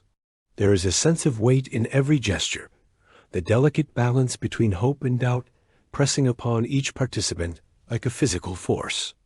Outside, The fading daylight softens the outlines of the room, casting a golden haze that seems to hold its breath alongside those who labor to create a new foundation from the fragments of old-world chaos. From beyond the tall windows, the distant sounds of the city filter back in muffled footsteps on cobblestones. The laughter of children playing, the rhythmic tolling of a bell calling workers home. But inside, the world feels compressed, contained within these walls of wood and plaster, candle and parchment. The atmosphere is thick with the sensation of being on the cusp of change, where every phrase, every decision is pregnant with consequence. The air seems to hum softly, as if the room itself listens intently, reverent and alert. The slow drying of ink on freshly penned words marks time with quiet ceremony, binding dreams and duties in equal measure. The feeling is intimate and profound, as if standing at the very heart of a story that will ripple outward through centuries. As debates deepen, voices gain strength, not with anger, but with passionate conviction wrapped in restraint. Negotiation is an art here, a delicate weaving of compromise and steadfastness. The scent of strong, freshly brewed coffee begins to mingle with the musk of old wood and parchment, promising long nights yet to come. Each tentative agreement brings a silent ripple of relief, a small beacon of hope that threads together what once seemed impossible to reconcile. The weight of responsibility hangs palpably in the air, binding the men together as a collective burden and shared mission. The subtle sound of shifting papers and scratching quills punctuates the tension like the steady beat of a drum, marking the slow march toward unity. Outside, the wind rises, rustling fallen leaves into swirling eddies that dance along the cobblestones, filling the air with the crisp scent of late autumn. Inside, candle flames flicker nervously, casting long, wavering shadows that seem to breathe with the uncertainty and resolve filling the room. The atmosphere grows dense with quiet energy, charged by the collective will of those who seek to build something enduring from discord. In this fragile balance, ideas take shape, shifting and reforming like the patterns frost paints on winter glass, delicate, intricate, yet with an undeniable strength. During rare pauses, tired eyes meet with glimmers of mutual understanding and hope. The respectful silence is punctuated only by the soft rustle of parchment and the gentle glide of quills moving once more. The outside world fades into a distant echo, leaving only this sacred space where the identity of a nation is forged. In this hallowed moment, the essence of liberty and justice is whispered between the lines of ink and breath, fragile flame kindled against the gathering dark. Beyond the windows, night deepens, stretching a vast canopy of stars across the sky. Inside, the remaining candles burn low, their golden pools of light shrinking as darkness envelopes the room, embracing the thoughts and promises made within. The silence grows almost reverent, thick with the knowledge that this is no ordinary evening, but a passage, a threshold into a future uncharted. Each man withdraws slowly, carrying the weight of his part in the grand design, knowing that this labor has only just begun. The delicate thread of hope remains taut, ready to be nurtured in the days and years to come. The faint murmur of the wind seems to carry away momentary fears, leaving space for quiet reflection. Words spoken reverberate softly, their echoes settling into the very walls and souls of those present. The solemnity is palpable, a sweet tension that stretches time itself, binding past and future in an endless moment. Though the candlelight wanes, the inner flame of conviction glows steadily, a silent beacon guiding the way through the uncertain night. Every carefully crafted clause, every inked signature, is a step toward forging a social covenant meant to outlast centuries. The rough texture of the parchment under worn fingertips, the earthy scent of fresh ink, and the weight of expectation combine in a ritual both ancient and new. These men are not merely writing laws. They are weaving a dream of governance and liberty, fragile, precious, and fiercely alive. Within this room of solemn thought and steadfast will, the night deepens, and with it grows the awareness that unity is the foundation upon which all else must stand. Differences are acknowledged with grace, wounds of the past are tended to with care, and the horizon of the future is embraced with fearless hope. The air vibrates softly with the energy of shared purpose, a quiet force linking scattered ideas into a cohesive vision. As dawn approaches, the city holds its breath, as if honoring the historic act unfolding within these walls. The last tendrils of light fade, and darkness gently envelops the chamber like a protective shroud.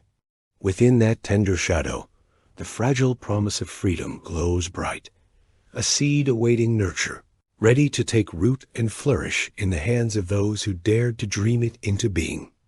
Now, as you breathe deeply in this moment of creation and hope, let your own breath slow, sensing with the pulse of a nation being born.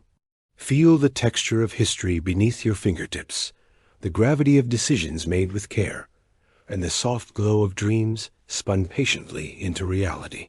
Let this quiet envelop you fully, reminding you that in every whisper from the past lies the strength to build futures overflowing with freedom and life. Imagine the first light of dawn stretching gently over a fledgling nation, where the sun's rays spill slowly across rolling hills and sleepy villages, still wrapped in the fragile embrace of morning mist. The air is crisp and carries the delicate scent of damp earth, mingled with faint traces of wood smoke, from hearths already stoked to chase away the lingering chill.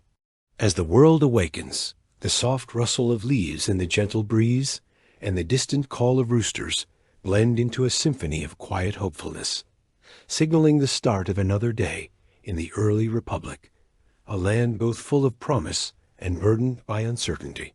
Here, the streets of small towns stir slowly to life.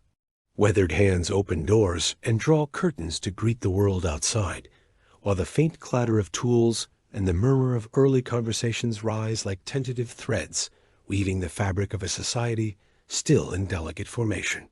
The sky above, painted with pastel blues and hints of pink, seems to hold its breath, as if aware that this dawn marks not only the beginning of a day, but the ongoing birth of a nation still fragile, still searching for its shape and soul.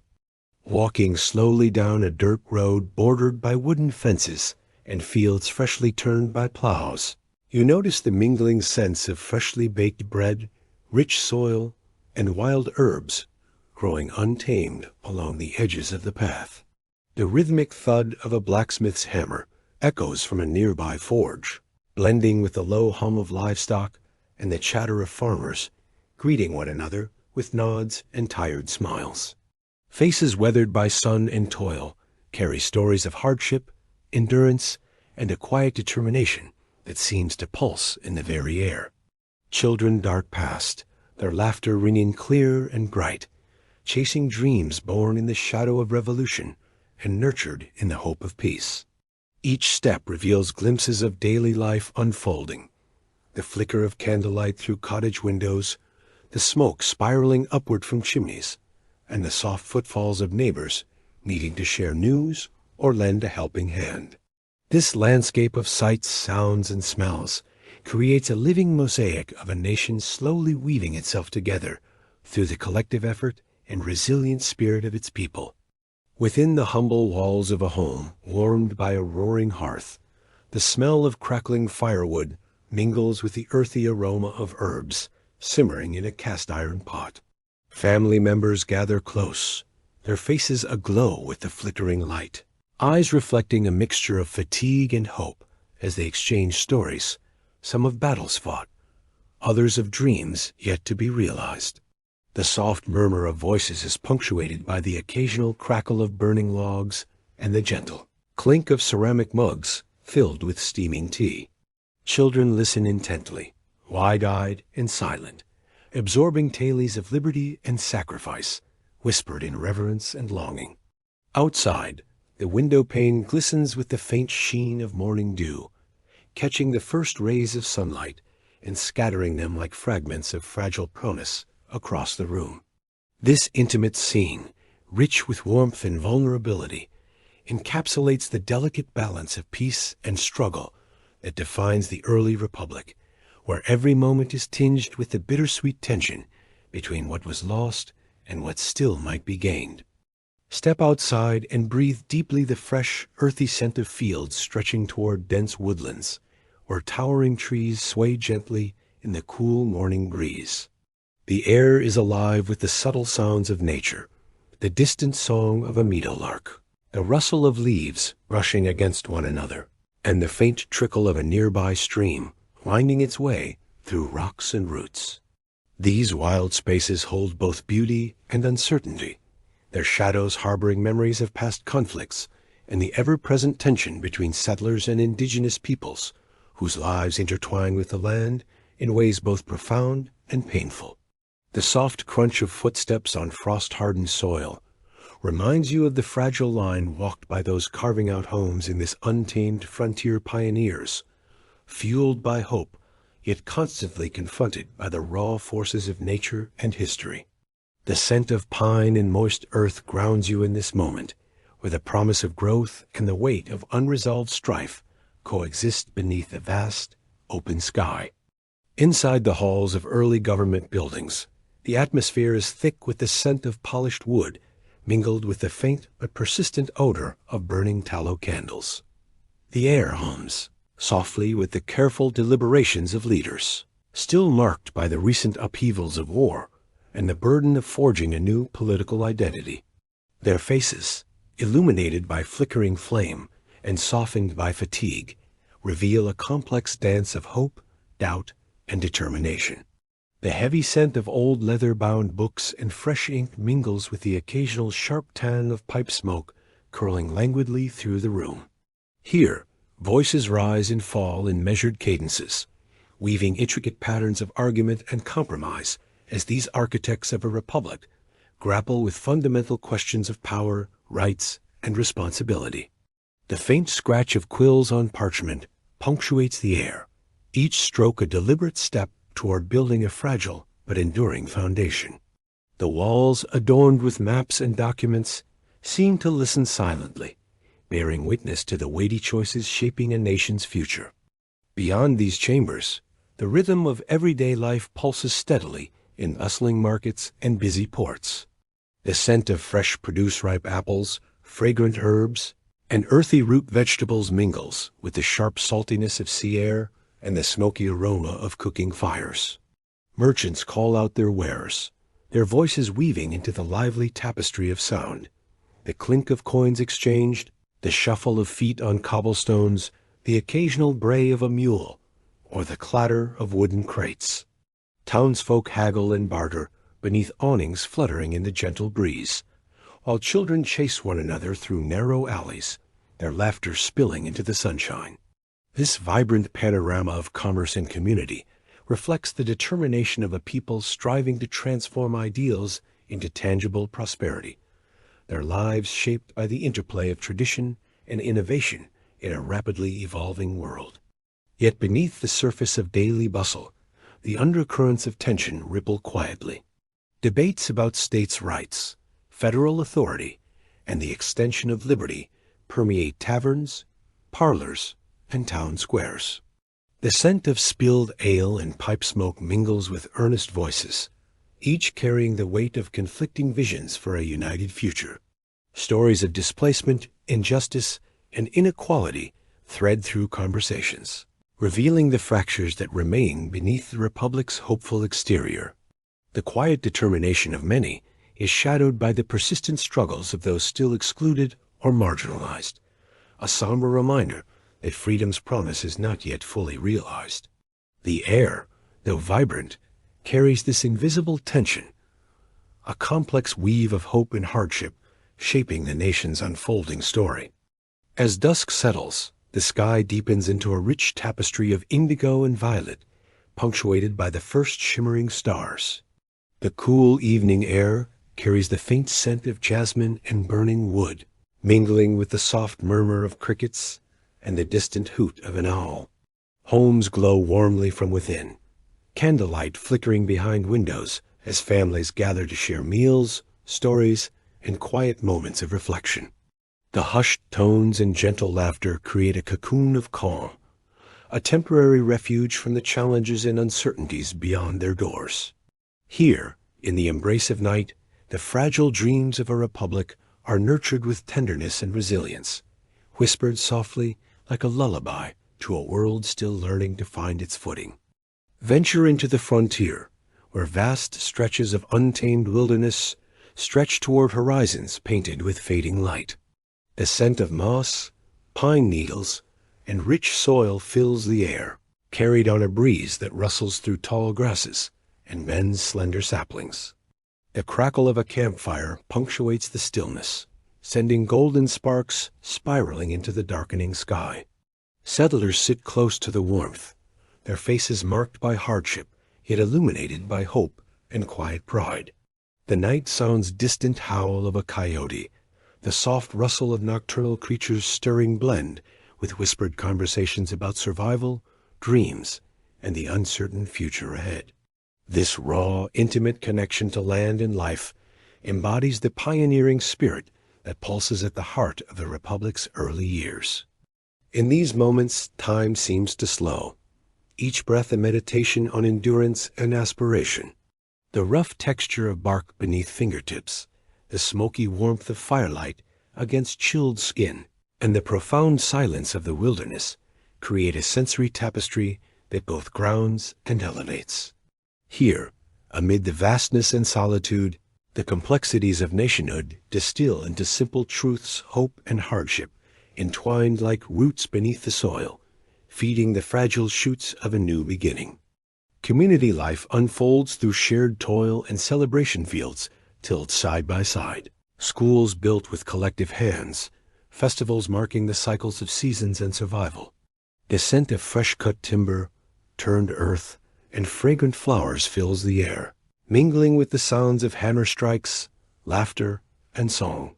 In these gatherings, the ideals of the Republic take tangible form, not only in laws or declarations, but in the bonds forged through shared experience and common purpose. Every hand raised in labor, every voice lifted in chorus, weaves the fabric of a society grounded in both struggle and hope. Yet the shadows of unresolved conflict linger, displacement of indigenous peoples, the cruel contradiction of slavery persisting alongside declarations of freedom, and tensions between liberty and authority. These realities ripple beneath the surface, a sobering reminder that the path toward a just society is neither straight nor smooth. The scent of smoke from burned fields and unsettled lands hangs faintly in the air, an invisible presence alongside the bright aspirations of the early Republic. It is a landscape marked by both light and shadow, promise and pain. The slow turning of seasons mirrors the unfolding of the nation's story. Each dawn brings new challenges met with courage and determination. Each twilight invites reflection and renewal. The cool breath of autumn, the sharp scent of frost, and the quiet hush of snow cover the land in cycles of change, reminding those who dwell here that endurance is born of persistence and hope. The rhythm of life, steady and unyielding, carries the weight of dreams and the resilience to pursue them. As you breathe deeply in this moment, surrounded by the sights, sounds, and scents of a young republic, feel the pulse of history beneath your skin, the interwoven threads of struggle, sacrifice, and aspiration. The rough grain of weathered wood, the crisp air tinged with earth and smoke, and the gentle murmur of life around you invite you to linger in this fragile yet vibrant world. Here, in the soft light of dawn and dusk, the essence of a nation's dreams and challenges is alive, waiting to be carried forward. Now, let your breath slow and deepen as you rest within this unfolding story of beginnings, of a people striving to turn ideals into reality, hope into history. Let the calm of early morning settle over you, and carry with you the quiet strength and fragile promise of those who dared to dream and build a new nation. In this stillness, feel the gentle pulse of time and the enduring light of possibility, guiding you softly forward. And now, as the echoes of history soften into silence, let your breath fall into a gentle rhythm, slow and steady, like the ebb and flow of a quiet tide. Feel the weight of the day begin to lift, as the stories you have wandered through settle softly into the folds of memory. The past, vast and distant, becomes a gentle presence, an old friend, whispering its quiet truths in the hush between heartbeats. Let your body sink deeper into calm, your mind open to the soothing cadence of time's endless flow. Let your breath follow the rhythm of time, steady and unhurried, like the turning of ancient seasons beneath an endless sky. Each inhale brings the crispness of dawn, fresh with possibility. Each exhale releases the burdens of today, carried away on soft winds that scatter leaves and worries alike. Feel the quiet power of patience enveloping you, a gentle embrace that holds all moments past, present, and future as one seamless whole. Thank you for dreaming through the past with me, for stepping softly into worlds both distant and near. Together, we have traced the faint footprints of those who came before, felt the pulse of lives shaped by courage, hope, and quiet endurance. As the shadows lengthen and the night deepens, may these stories settle like soft blankets around your soul, wrapping you in the warmth of shared humanity and timeless connection. And now, as the echoes of history soften into silence, allow your thoughts to drift gently, like petals on a slow-moving stream. The day's noise fades away, replaced by the delicate murmur of leaves and the whisper of distant stars. In this stillness, there is space for rest, for reflection, for the gentle unfolding of dreams that carry you beyond the edges of waking. Let your breath follow the rhythm of time, a slow dance of light and shadow, inhale and exhale. Each breath a step deeper into peace, each moment a quiet invitation to release and relax. Feel the calm spreading like warm sunlight through every limb and fiber, a soft glow that holds you tenderly and carries you forward into gentle night. Thank you for dreaming through the past with me, for sharing this quiet journey through time and memory. The stories linger now, like the fading notes of a lullaby sung beneath moonlight. They settle softly in the corners of your mind, inviting you to rest and to dream, to carry their gentle wisdom into sleep's embrace. And now, as the echoes of history soften into silence, let your heart beat in time with the slow turning of centuries, steady and sure. Feel the pulse of countless lives, their hopes and fears woven into the fabric of time. In this moment, all is calm, all is whole, and you are part of the endless story unfolding beneath the stars. Let your breath follow the rhythm of time, a flowing river of quiet energy, drawing you deeper into softness. Each inhale brings a sense of renewal. Each exhale releases tension and doubt. Breathe in peace, breathe out stillness, and know that you are cradled by the gentle arms of history's embrace. Thank you for dreaming through the past with me, for opening your heart to the whispers of forgotten days and silent heroes. Together, we have wandered through shadows and light, carrying their stories with reverence and love. May this calm linger with you now, a gentle companion on the journey into rest. And now, as the echoes of history soften into silence, let your thoughts drift like clouds across a twilight sky, slow, weightless, and free. The world outside fades, and all that remains is the quiet space within, vast and still. Here you are safe. Here you are whole. Here you are ready to surrender to the gentle call of night. Let your breath follow the rhythm of time, unhurried and sure, a steady pulse guiding you deeper and deeper into calm.